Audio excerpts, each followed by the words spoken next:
ఇక శిష్యుని లక్షణాన్ని గురించి చెప్తున్నారు.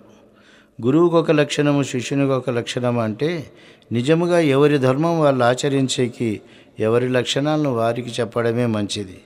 గురుగీతల్లో ఎన్నో లక్షణాలు చెప్పారు. గురువాజ్ఞ మీరకూడదని, గురువు నీడ దాటి నడవకూడదని, గురుడు పండుకునేటువంటి ఆసనాన్ని తొక్కరాదని, పాదుకలకు కాళ్ళు తగిలేయకూడదని, గురువు భోంచేయకనే ముందు భోంచేయకూడదని, గురువు చేయకనే స్నానం తాను చేయకూడదని, ఇట్లా గురువు నిద్రపోకనే తాను పండుకోకూడదని, ఇటువంటివి ఎన్నో ధర్మాలు. శిష్యుడు ఎంత వినయ విధేయతలుగా తనను తాను సంస్కరించుకొని తనను తాను ఉద్ధరించుకునేటువంటి విధానం ఎన్నో రకాలుగా గురుగీతల్లో చెప్పారు. కానీ ఇక్కడ ఉత్తమ జాతి గురువు, విద్యావంతుడైనటువంటి శిష్యుడు, వీళ్ళు ఎట్లా ఆ గురు సన్నిధానానికి పోతారో ఆ ఉత్తమ శిష్యుని యొక్క లక్షణాలను గురించే ఈ పరిపూర్ణ బోధకు కావలసిన లక్షణాలను గురించి శిష్యుని లక్షణంలో చెప్తున్నారు. ఇక శిష్యుని లక్షణం: తను మన ధనములు గురునకు వినయంబున ధారబోసి వేడ్క గురునిచే అనువైన బోధవడసిన ఘనమతి పంతునకు సాటి గలదాయి భువిని లోకులు మ్రొక్కవలద చెవులవిని తనని తరులను తాననక ఏ మాటను వినక పరిపూర్ణత ధనరువానికి సాటి. ఎవరున్నారు ఈ భూమిలో చెప్తున్నాడు. తను మన ధనములు గురునకు వినయంబున దారబోసి. అయ్యా, ఒక్కసారి ఆడమనిషి కాళ్ళు గడిగి కన్యాదానం చేస్తే ఆయమ్మ జీవితమంతా వాళ్ళ పేరు మర్చిపోయి మన పేరుకు వచ్చేట్లా సేవ చేస్తుందో, మన సంతానాన్ని అభివృద్ధి చేసి మన వంశాన్ని అట్లా నిలబెడతాదో, ఆ రకంగానే ఒక్కసారి పాలు పోసి ప్రమాణం చేసి ఈ తనువు, ఈ ధనము, ఈ మనస్సు గురుదేవా నీకే దారపోస్తాను అన్ని తర్వాత వాడు ఎట్లున్నాడో వేడుకతో దారబోసి గురునిచే అనువైన బోధపడసిన ఆ గురువు యొక్క తత్వము, గురు ద్వారా ఈ కావలసినటువంటి నిజమైన బోధను తెలుసుకొని అట్లా ఘనమతి మంతునకు సాటి గలదా ఈ భువిని ఈ క్రమ పద్ధతిగా తనుమన ధనాలు దారబోసి వేడుకతో గురుసేవ చేస్తూ అనువైనటువంటి శ్రేష్టమైన బోధ పొందిన వానికి సాటి ఈ భువిలో లేరు. సాటి గలదా ఈ భువిని లోకులు మ్రొక్కవలదా చెవుల విని వాని పేరును తలిస్తే నమస్కరించాలా. అటువంటి పుణ్యాత్ముని దర్శనం చేస్తే మనం పవిత్రులమవుతామని చెప్పి వినిన వానికే పూజ్యభావం రావాలి. కాబట్టి తననితరులను తాననక చూడు, ఈ స్థితి కుదిరేది శిష్యులకు చాలా కష్టం. ఈ తనను కానీ ఇతరులు కానీ తనను పొగుడుకోవడం కానీ ఇతరులను దూషించడం కానీ ఉండకూడదు. అటువంటి గుణాలు ఉండేవాడు సత్శిష్యుడు కాదు. కనుక అట్లా దూషణ భూషణ తిరస్కారాలు, ఆత్మస్థుతి పరనింద చేయకుండా ఉండాలి. కనుకనే ఆయన వలదా చెవుల విని తననితరులను తాననక ఏ మాటను వినక, తాననడు. ఒకవేళ వాళ్ళు దూషించినా కూడా దాన్ని వినడు. వాడు ఎట్లుంటాడు? పరిపూర్ణ పరబ్రహ్మము ఎట్లా ఉంటాడో అట్లా ఏ గుణశాంచల్యము లేకుండా, ఏ భావములు లేకుండా నిర్మలంగా ఉంటాడయ్యా. అటువంటి వానికి భూమండలములో సాటి లేదు. వానికి సాటి వాడే. సూర్యునికి సాటి సూర్యుడే కానీ ఇంకొకడు లేనట్లు, చంద్రునికి సాటి చంద్రుడే, భూమికి సాటి భూమే, సముద్రానికి సాటి సముద్రమే, ఇంకా రెండో వస్తువును సాటి చెప్పేకి వీలు లేనట్లుగా ఉంటాడు. అట్లా సాటి లేని స్థితి నిజ శిష్యుని యొక్క లక్షణం. ఇక గురువుని ఎట్లా ఉంటాడో మంచి ఉపమానాలతో చెప్తాడు ఎడబాయకుండా. జలము నెడబాయనొల్లని జలచరముల టీవిభూని సచ్చిష్యుడు హృజ్జలజంబను పీఠముపై నిలిపి ఇతరము మాని గురువునే గొల్చు సుమ్మి తదూక్తులనే దల్చు నమ్మి కలకాల మీ రీతి గడుపుచు నేప్రొద్దు తల్లిదండ్రి దొరదాత దైవమనుచు గురువునే గొల్చు సుమ్మి. నాయన, జలము నెడబాయనొల్లని జలచరముల టీవిభూని. జలమును ఇడిచిపెట్టి జలచరములైన చేపలు పక్కన జీవించక ఒప్పుకుంటాయా? వస్తాయా అవి? అంటే అటువంటి టీవీ భూని, ఇంకా దాన్ని విడిస్తే నేను లేను, జలమును ఇడిస్తే నేను బ్రతకలేనని చేప ఎట్లయితే జలమును ఎడబాసేదానికి వల్లకుండా ఉంటుందో, ఆ రకంగా నీ గురుని విడిస్తే నేను లేదు, గురుధర్మం విడిస్తే నేను తిరిగి రవరవాది నరకం పొందుతాను అనే భయం ఉండేటువంటి సత్శిష్యుడు ఎప్పుడూ హృజ్జలజము అనే పీఠముపై నిలిపి హృజ్జలజము, జలజము అంటే కమలమని, జలములో జనించినటువంటిది. అట్లే మన హృదయం అనే కమలములో ఆ గురువుగారి యొక్క పాదములు పెట్టుకొని వాడు ఇట్లా ఉంటాడు. పీఠముపై నిలిపి ఇతరము మాని ఎప్పుడు గురువునే గొల్చు సుమ్మి. ఆ హృదయ కమలమనే పీఠం మీద గురునామస్మరణ చేసుకుంటూ ఎప్పుడు గురువునే గొల్చు సుమ్మి. తదూక్తులనే దలుచు నమ్మి ఆయన చెప్పినటువంటి బోధ, ఆయన చెప్పినటువంటి ఉపమానాలు, ఉపమేయాలు దాంట్ని నిరంతరము తలుచుకొని ఆనందపడుతుంటాడు. ఎట్లా ఉంటాడు? ఎంతవరకు ఉంటాడు? కలకాలము ఈ రీతి గడుపుచు నేప్రొద్దు, ఉన్నంతకాలము ఈ రీతిగానే గడుపుచు ఎప్పటికి కూడా తల్లి, తండ్రి, దొర, దాత, దైవమనుచు గురువునే గొల్చు సొమ్మి. చూడి, తల్లి తండ్రి జన్మహేతువైన దేవతలు, దొర పరిపాలకుడు, దాత దైవము. ఆయన పరిపూర్ణమైన బోధను దానం చేసినాడు కాబట్టి మనం తరించగలుగుతున్నాం. సాక్షాత్ పరబ్రహ్మము కాబట్టి గురువే దైవము. ఏ రూపకంగా చూసినా నీకు తల్లి రూపంలో చూడు, తండ్రి రూపంలో చూడి, దాత రూపంలో చూడి, దైవ రూపంలో చూడి, అంతా గురువే కనపరావాలి. అటువంటి యొక్క గురుభక్తునికే ఈ యొక్క లక్షణాన్ని వర్తింపజేశారు. ఇంక అంతేకాకోకుండా గురువుని ఎప్పుడు కూడా బయటికి పోతే ఎప్పుడు దర్శనమవుతుందా, ఎప్పుడు గురువు సమీపంలో కూర్చొని వారి యొక్క అమృత వాక్యులు వింటామా అనేటువంటి తపనే తప్ప శిష్యునికి వేరేది ఉండకూడదు అంటాడు. సతి పొరుగురికి పోయిన పతిరాకడ గోరినట్లు భావములోనన్ మతిమంతుడు సచ్చిష్యుడు సతతము గురు రాకగోరు సత్యము వినరా, వానితోటి సాటెవ్వరనరా. హితుని రాకడను స్నేహితుడు గోరినట్లు అతి దరిద్రుడు ద్రవ్య తతిరా గోరిన ఎట్లు సత్యము వినరా, వానితోటి సాటెవ్వరనరా. చూడింకా భర్త పొరుగురికి పోతే ఎప్పుడెప్పుడు వస్తాడని భార్య ఎదురు చూసినట్లు, అట్లనే గురువు దేశాటన పోయి వచ్చేటప్పుడు ఎప్పుడెప్పుడు వస్తాడనేటువంటి ఎదురు చూపు శిష్యుల్లో ఉండాలి.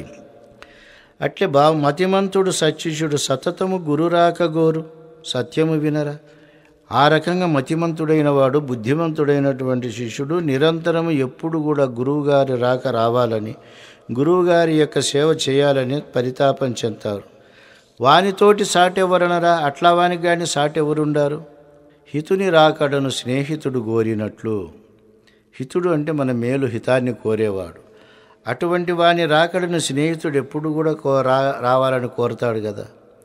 అతి దరిద్రుడు ద్రవ్య తతిరా గోరిన ఎట్లు, దరిద్రుడు ద్రవ్యాన్ని అట్లా కోరుతాడో, జ్ఞాన దరిద్రులమయ్యి సందేహాలతో బాధపడుతూ ఒక పక్క కాలం తరుముకొని వస్తా అంటే ఇంకా నేను పూర్తి తెలుసుకోకపోతేనే కాలం మింగుతా ఉంది అని చెప్పని పరితాపము చెంది దరిద్రుడు ధనము కొరకే ఎట్లా ఎదురు చూస్తాడో అట్లా గురుడు ఇచ్చేటువంటి జ్ఞానధనము కొరకు శిష్యుడు ఎదురు చూడాలి అంటూ ఈ 3 కందార్థాలను చక్కగా చెప్పి, మరి ఈ శిష్యుడు గురువుగారు ముసలివాడై బోధ మానినా కానీ తాను మానకూడదని ఒక ధర్మాన్ని తెలియజేస్తున్నారు.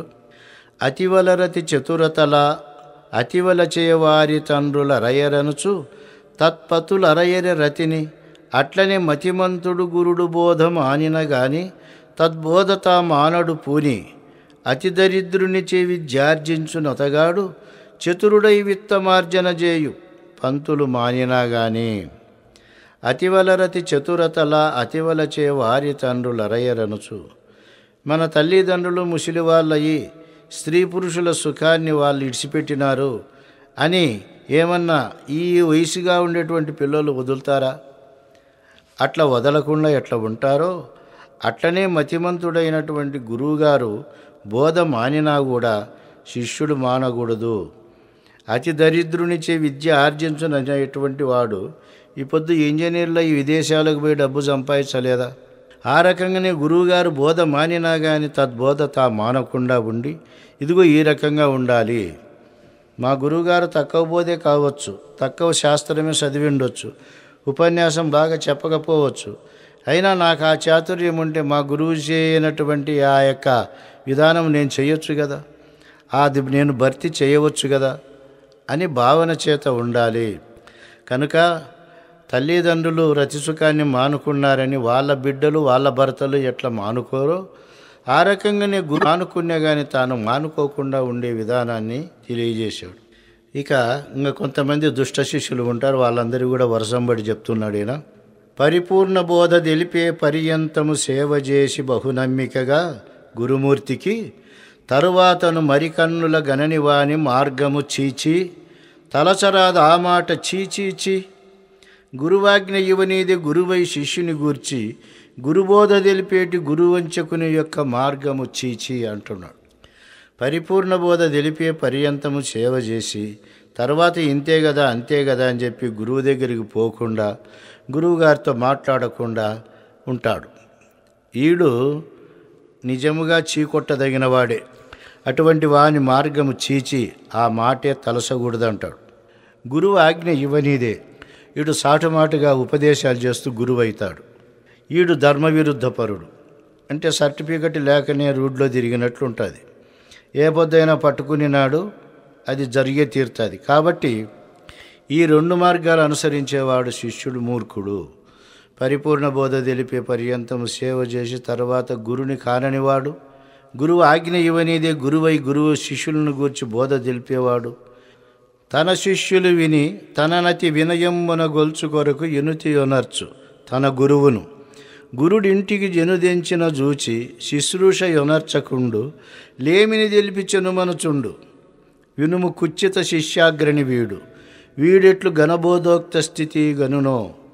గురునకు వీడు శుశ్రూష ఎట్లా చేస్తాడంటే తన శిష్యులు విని తనను గొప్పగా పొగిడేదానికి, తనకు ధనధాన్య సంపదలు సమర్పించుకునేదానికి తన గురువును గొప్పగా పొగుడతాడు. ఇట్లా వాడు అట్లా వాడు, మా గురువు అంత విద్యావంతుడు లేడు, ఆచారపరుడు లేడు, మా గురువు చాలా మితభాషి, ఆయన కరుణాక అమృత దృష్టి చూస్తానే మనకు అన్నీ జరిగిపోతాయి, ఇట్లన్నీ చెప్తాడు. సరే ఈయన కర్మగాలి గురువు ఇంటికి వచ్చినాడు అనుకో, ఇంకేమి చేయడు, నమస్కారం చేయుడు, సేవ చేయుడు. ఇట్లా కుచ్చిత శిష్యాగ్రణీయుడు, కుచ్చిత శిష్యుల్లో మొదటివాడు అంటాడు, అగ్రజాతివాడు. కుచ్చిత శిష్యాగ్రణి వీడు శుశ్రూష యొనర్చకయుండు లేమిని తెలిపిచెను మనచుండును. తన దరిద్రాన్ని చెప్పి నా దగ్గర ఏమీ లేదయ్యా, ₹1 కూడా లేదు ఇచ్చేదానికి మరి అని చెప్పి ఈ రకమైనటువంటి మాటలు చెప్పి పంపిస్తాడండి. ఈడు కుచ్చిత శిష్యాగ్రణి అయ్యా, ఈయనకి ఘనబోధోక్త అతకదు, ఘనబోధోక్త స్థితి వానికి ఎప్పటికీ కూడా పట్టదు అని చెప్పని చెప్తూ ఈ కుచితమైనటువంటి వంచన కలిగిన శిష్యులకు మంచి బుద్ధి చెప్తా వస్తున్నాడు ఈయన. ఇంకా ఒక జాతి వారు ఉన్నారు.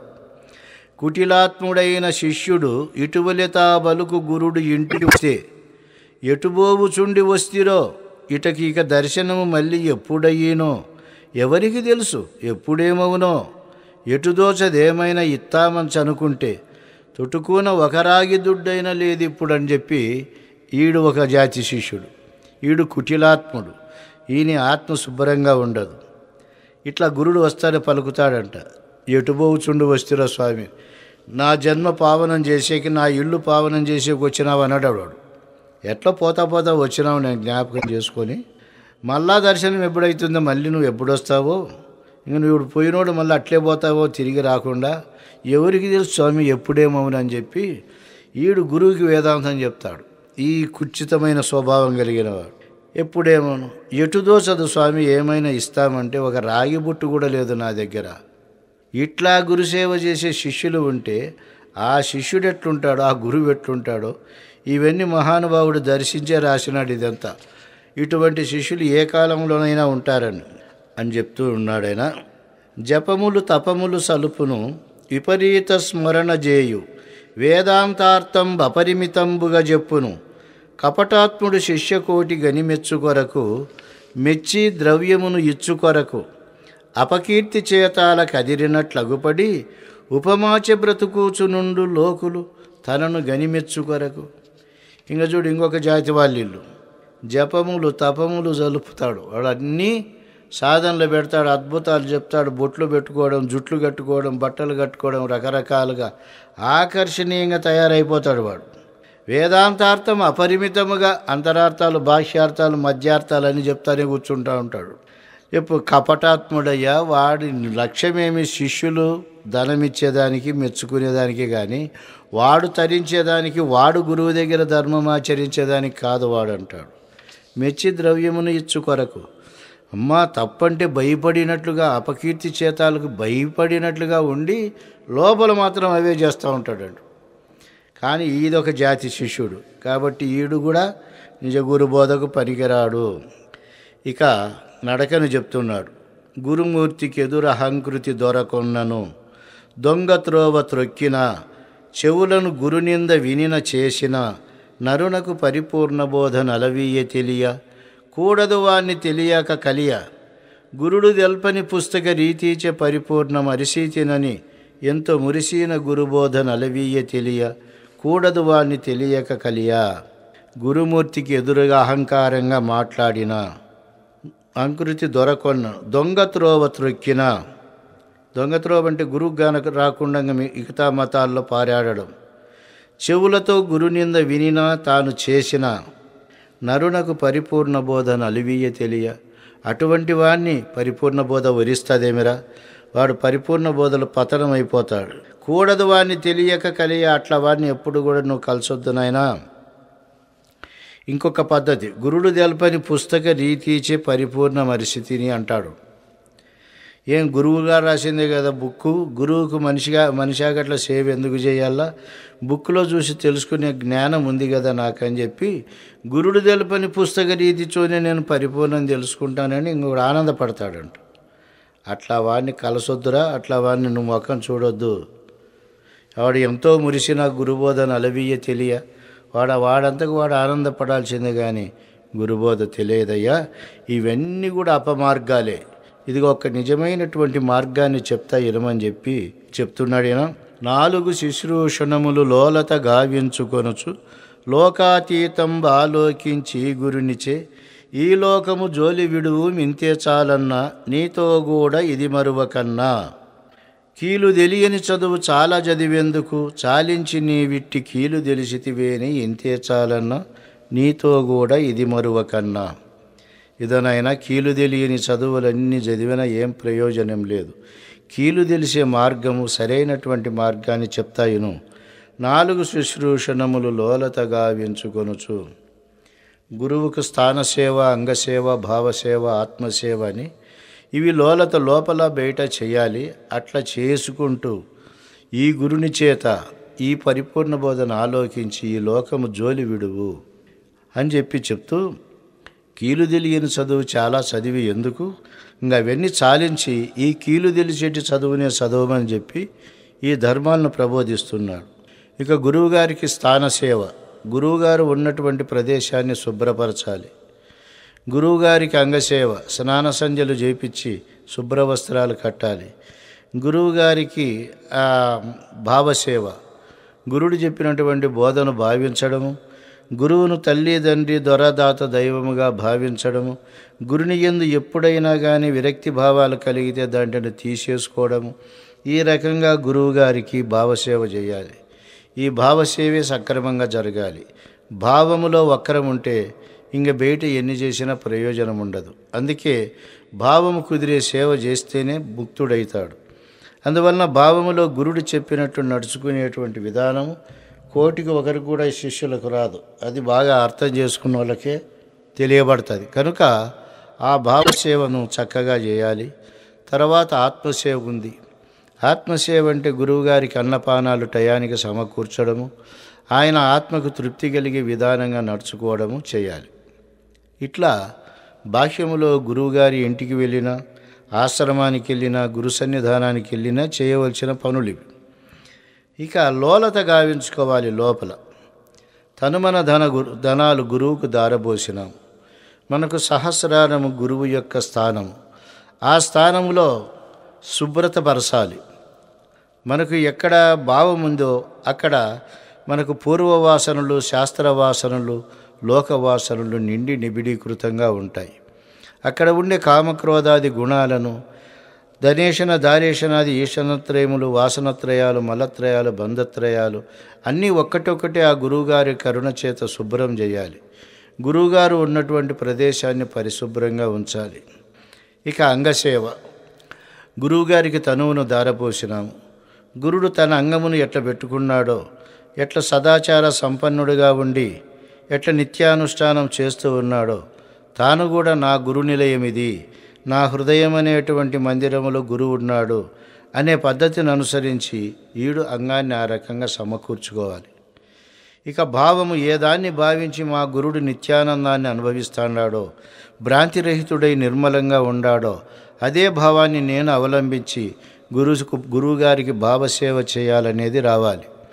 ఇక ఆత్మసేవ, ఆత్మకి ఎప్పుడు దానికి పూర్ణత్వము, ఆత్మాతీతం కేవలాత్మ, దేహో నాస్తి కదాచన, అస్తి నాస్తితి కోవేద, నిర్ణయో నాస్తి సర్వదా. ఆత్మకు అతీతమైన కేవలాత్మైన పరిపూర్ణాన్ని దర్శించి ఈ ఆత్మ ఎప్పటికీ లేదని దృఢము చేసుకొని ఆయన ఇదే సద్యోముక్తి అనేటువంటి ధర్మం కింద గురుడు ఎట్లా తృప్తిగా ఉన్నాడో ఆ గురువుకు దారపోసినటువంటి మనము కూడా అట్లా తృప్తి పొందడమే నిజమైన ఆత్మసేవ. ఇట్లా కీలు తెరిచినటువంటి చదువు చదవాలి కానీ కీలు తెలియని చదువులు చదివి గురువుల దగ్గర అహంకారం చేసి ఎవడైనా ఇంత గురుధర్మం భక్తిగా ఆచరిస్తా అంటే వాడిని విరక్తిని చేయించి అవి లేదు ఇది లేదని చెప్పి వాడిని పాడు చేసేటువంటి బుద్ధి పనికిరాదు. అందువలన కీలు తెలిసేటి చదువు ఇది, ఈ చదువుతోనే మనం కడతేరాలి. ఇక అటువంటి వాడి ధర్మాలు ఎట్లుంటాయో చెప్తాడు. దేశికుని చరణ తీర్థము కాశీ గంగయ్యని, గురుని కనుగొన్నను ఈశ్వేశ్వరుడని, అతడు తనకుపదేశంబొనరించినట్టిదే తారకమని, మనసందుత నీ తీరునగని, ఏ సీమయందున్న కాశీ ప్రయాగ, రామేశుని పురమై ప్రకాశించు నా సీమ. ఆడి ఎక్కడ ఉంటే అక్కడ చూడు, పుణ్యతీర్థాలకు పోయి పుణ్యం సంపాదించుకునేది కాదు, ఈడు ఎక్కడ అడుగు పెడితే అదే పుణ్యతీర్థంగా మారుతుంది అంటాడు. ఎట్లా ఉండేవాడు? దేశికుని చరణ తీర్థము కాశీ గంగయని, గురుపాద జలమే కాశీ గంగగా భావించేవాణ్ణి, గురువును కనుగొనగానే సాక్షాత్తు పరమేశ్వరుడని, ఆ పరమేశ్వరుడు ఉపదేశించిన మంత్రమే నన్ను తరింపజేసే తారక మంత్రమని, ఇట్లా మనసందున గట్టిగా నమ్మినటువంటి వాడు శిష్యుడు. కావ తారకమని మనసందుత నీతీరునగని, అట్లా ఉండేటువంటి వాడు ఏ సీమయందున్న ఆ సీమ కాశీ ప్రయాగ రామేశుని పురమై ప్రకాశిస్తుంది. ఇక శైవ పద్ధతిగా గురుసేవ చెప్పి వైష్ణవ పద్ధతిగా కూడా ఒక కందార్థం రాశాడు. దీని శేషమాంబ గారు రాయన్నయ్య అంటే రాసినాడని ఒక కథ ఉంది. గురుచరణ జలము గోదావరి అని, గురుమూర్తి రామభద్రుండని, తత్పురమును భద్రాచలమని, గురుమంత్రమే తారకమని గురిగలిగినట్టి, తిరిగి రాని మరుగెరిగినట్టి, నరుడున్న చోటే సుందర శేషగిరి, భద్రగిరి రంగనాయకపురమానదగియుండు. చూడి అదే పద్ధతిలోనే గురుచరణ జలము గోదావరి నది అనుకోవాలి, గురుమూర్తిని సాక్షాత్తు రామభద్రుడు అనుకోవాలి, ఆ రామభద్రుడు నివసించేటువంటి యొక్క స్వరూపం భద్రాచలమని అనుకోవాలి. ఆ గురుడు చెప్పినటువంటి మంత్రమే తరింపజేసే తారక మంత్రమని ఎవడికైతే గురి ఉంటుందో అటువంటి వాడు ఆ మంత్రాన్ని ధ్యానిస్తూ తిరిగి రాని మరుగు ఎరిగినటువంటి వాడు. ఇంకా ఈడు ఉన్న చోటే సుందర శేషగిరి, భద్రగిరి, రంగనాయకపురమన దగియుండు.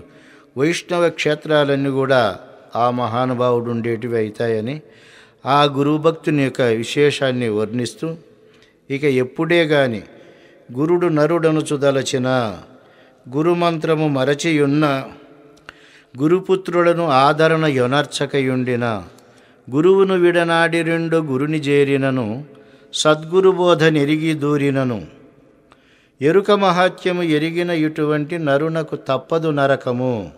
చూడండి, గురుడు నరుడనుసు తలవరాదు. గురువు సాక్షాత్ పరబ్రహ్మమని మొదటి శ్లోకములోనే చెప్తూ మళ్ళా నేను ఉచ్చరించిన శ్లోకభావం మర్చిపోయి మళ్ళా గురుడు నరుడని అంటాడానంటే ఇంకంతకంటే మూర్ఖత్వం, అజ్ఞానం ఉండదు. కాబట్టి గురువు చైతన్య స్వరూపుడని, నన్ను తరింపజేసేకొచ్చినటువంటి అవతారమూర్తి అని చెప్పి భావించాలి కానీ ఎప్పుడు కూడా చిన్న చూపుతో నరుని దృష్టితో చూడకూడదు. గురుడు నరుడనుచుదలచిన, మరి గురుమంత్రము మరచియున్న, గురుపుత్రులను ఆదరణ యొనర్చకయుండిన. ఇది గురుగీతల్లో కూడా చెప్పింది. గురుత్యాగే భవేన్మృత్యు, గురువును విడిచిపెట్టిన వానికి అకాల మృత్యు వస్తుంది. మంత్రత్యాగే దరిద్రత, మంత్రాన్ని విడిచిన వానికి దరిద్రం వస్తుంది. గురుమంత్ర పరిత్యాగి రవరవ నరకం రజేత్తు, గురువును మంత్రములు రెండును విడిచినటువంటి వానికి రవరవ నరకం వస్తుంది నాయన అని చెప్పని అంటాడు. కనుక ఈ లక్షణాలను బాగా ఆలోచించి చూసి గురుపుత్రులను ఆదరణ యునర్చకపోతే వారు నీ యొక్క దుష్ట లక్షణాన్ని అంతలకలా చెప్తారు, నీకు శాంతి లేకుండా అవుతుంది. గురువు భక్తులను ఆదరించాలి, వారితో సంభాషణ చేయాలి, వారు చెప్పేటువంటి బోధను జ్ఞాపకంలో పెట్టుకోవాలి. వారు నీతో బోధ వినేటట్టుంటే వాళ్లకు చెప్పి నువ్వు ఆనందపడాలి. అంతేగాని గురుపుత్రులను ఆదరణ యునర్చకుండా ఉండకూడదు. గురువును విడనాడి రెండో గురుని చేరినను, మరి అక్కడేమో ఏం చెప్పారు, పరిపూర్ణ బోధ నెరుగని గురు శిష్యులు బోధ కొరకు కోర పనిబడునని ఇద్దరు పోవాల గురువు దగ్గరికి, రెండో గురువు దగ్గరికి పోమని అక్కడ చెప్పాడు. ఇక్కడ గురువును విడనాడి రెండో గురుని చేరినా, ఇక్కడ రెండో గురువు దగ్గరికి పోవద్దు అంటాడు.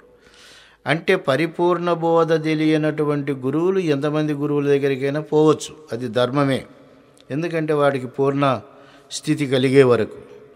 పరిపూర్ణ బోధ తెలిసినాక ఆ బోధ యొక్క గొప్పతనాన్ని విలువను గ్రహించలేక మళ్ళా రెండో గురువు దగ్గరికి చేరినాడంటే వానికి నరకం తప్పదు.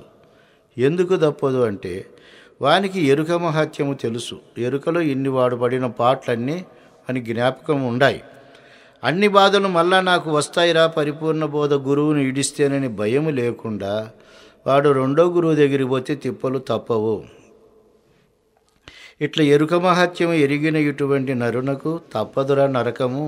కాబట్టి రెండో గురుని చేరకూడదు, సద్గురు బోధ ఎరిగి దూషించకూడదు. ఇవి ఆచరణలు. జ్ఞాన వైరాగ్య భక్తి సమాన నదీ స్నాన దేవమంత్ర పఠన తధ్యాన మఖతంత్రములు పరమాని నిరతి గోరునట్టి మనుజ సంఘముకు బోధను తెలుపు మనిన వారలకు తాను బోధించుట తగదు, బోధించితే తాను నేననే భ్రాంతి తలిగేదేలాగు అట్టి మనుజ సంఘముకు. కాబట్టి జ్ఞానభావం కావాలనేవాడు, వైరాగ్యం కావాలనేవాడు, భక్తి కావాలనేవాడు, సమానత్వం కావాలనేవాడు, నదీ స్నానము చేయాలనేవాడు, దేవమంత్ర పఠన గొప్పదనేవాడు, ఆ ధ్యానము అట్లా మఖతంత్రములు యజ్ఞయాగాదులు చేసేవాడు, ఇవే పరమని ఎప్పుడు నిరంతరము కోరుతారే అటువంటి మనుజులకు ఈ బోధ చెప్పొద్దు. అట్లా వాళ్ళు చెప్పమని నువ్వు బోధించవద్దు. అట్లా బోధిస్తే నీ కాలం వృథా అవుతుంది. వాళ్ళకు మాత్రం భ్రాంతి తెగదు, వాళ్ళు ఆ పనులే చేస్తూ ఉంటారు. కనుక నీవు నిర్మలంగా ఉండాలంటే ఇటువంటి భ్రాంతికులకు ఎవరికి చెప్పవద్దు అంటాడు.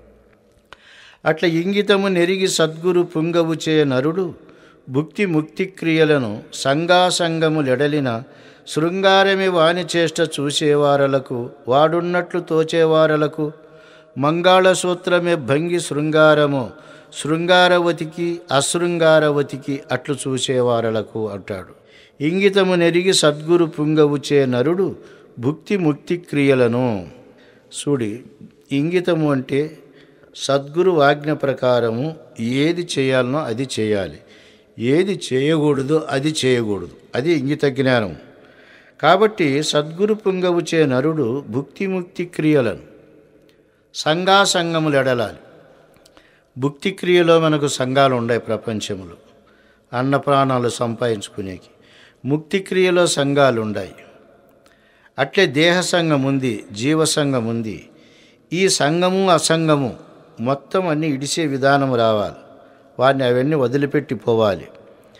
భుక్తి క్రియలో ఉన్నటువంటి భార్యాబిడ్డ వనిత తల్లిదండ్రులు ప్రపంచంలో ఉండే వాళ్ళ యొక్క సంబంధము, అట్లనే దానికై పరితాపం చేసే గుణాలు మనలో, అట్లనే ముక్తిక్రియ యందు అనేక రకాలైన సాధనలు, అనేక రకాలైనటువంటి భక్తులు, వాటిని వదలాలి. ఈ అన్నిటికీ నేను గుర్తెరిగేటువంటి వాడిని, నేను అన్నిటికీ అసంగుడను అనే భావాన్ని కూడా వదిలేయాలి. అన్నిటితో సంగము ఉండాలి, అన్ని సంఘాలను వదిలేయాలి. నిస్సంగుడిగా ఉండాలి, నిస్సంగాన్ని కూడా వదిలేయాలి. ఇట్లా ఎదిలిన వాడే ఇంగితము నెరిగినటువంటి వాడు. కాడు వారున్నట్టు తోచేవారలకు మంగళసూత్రమే భంగి శృంగారము. అట్లా గురువాజ్ఞ ప్రకారము నడుచుకునేవాడు ఎట్లుంటాడు అంటే ఒక ఉపమానం చెప్తున్నాడు. ఒక ముత్తైదుకు మంగళసూత్రము ఉంటే ఆమెకు అన్నీ ఉన్నట్లే. మెట్టెలు, గాజులు, పూలు, బొట్టు అన్నీ కూడా ముత్తైదు లక్షణాలన్నీ ఆమె ఎంబడే ఉంటాయి. ఎక్కడ చూసినా ఆమెకు పూజనీయత ఉంటుంది. మరి అశృంగారవతి అంటే అవి లేనటువంటిది. ఆ మంగళసూత్రం లేనటువంటి ఆమె లక్షణం ఎట్లుంటుంది అంటే అన్నీ ఏమీ లేనట్లుగానే ఉంటుంది. అట్లనే ఈ ప్రపంచంలో జీవించేవాడు గురుసూత్రం అనే మంగళసూత్రాన్ని ఎవడు ధరిస్తాడో వాడు ఇహములోను పరములోను పరమశాంతి పొందుతాడు. ఈ గురుసూత్రం అనే మంగళసూత్రము లేనటువంటి వాడు లౌకికుడై నానావిధ బాధల చేత శాంతి లేకుండా జీవిస్తాడు. కాబట్టి తెలుసుకోదగినటువంటిది, చేయదగినటువంటిది గురుసూత్రమును ధరించాలి. వాడే నిజమైన మంగళసూత్రధారి అని చెప్తూ జనులందరూ గురుబోధను గనిరా, ఆ జనులందు నేను గలయకయున్నను ననుమన్యంతురే వారని మనమున తలపోస్తే బోధ మర్మమబ్బీన, అబ్బిన వారి ధర్మమబ్బీన, జనన మరణము లేని ఘనమైన త్రోవ నే గణనైతినని బోధ గనకున్న ఈ బోధ మర్మమబ్బీనా అంటాడు. ఇంకా కొందరు ఉంటారు, అరే నా స్నేహితులు మా అమ్మ నాన్న వీళ్ళందరూ గురుబోధ తీసుకున్నారు, వాళ్ళల్లో నేను కలిసకపోతే గిన నన్ను వాళ్ళు ఏదో హీనంగా చూస్తారు అని మనస్సులో తలపోసి గురువు దగ్గర చేరితే వారికి ఈ ధర్మము తెలుస్తుందా, ఈ మర్మము తెలుస్తుందా? మర్మం అంటే బోధ రహస్యము, ధర్మం అంటే నడక. ఈ నడక కానీ ఈ బోధ రహస్యాలు కానీ వానికి తెలియవురా. అట్లా మనస్తత్వంతో గురువు దగ్గరికి ఎవరు చేరకూడదు. నిజముగా జనన మరణము లేని ఘనమైన ఈ త్రోవ గణనైతిని, జనన మరణము లేని ఘనమైనటువంటి ఈ మార్గాన్ని నేను తెలియకపోతేనే నా జన్మ వృథా అయిపోయానే అని చెప్పని పరితాపంతో చేరితే బోధ అబ్బుతుంది. కానీ అందరూ చేరినారు నేను చేరకపోతే ఎట్లా అని చేరితే అబ్బుతుందా? అటువంటి వాడు ఈ బోధ కర్హుడా అని చెప్పి శిష్యుని లక్షణాన్ని పరిసమాప్తి చేస్తూ అధ్యాయం ముగించారు. ఇది శ్రీమద్భాగవత కృష్ణ విరచిత ద్వైతాద్వైత రహిత పరమతత్వే శిష్యలక్షణం నామ పంచదశోధ్యాయ. ఇక గురు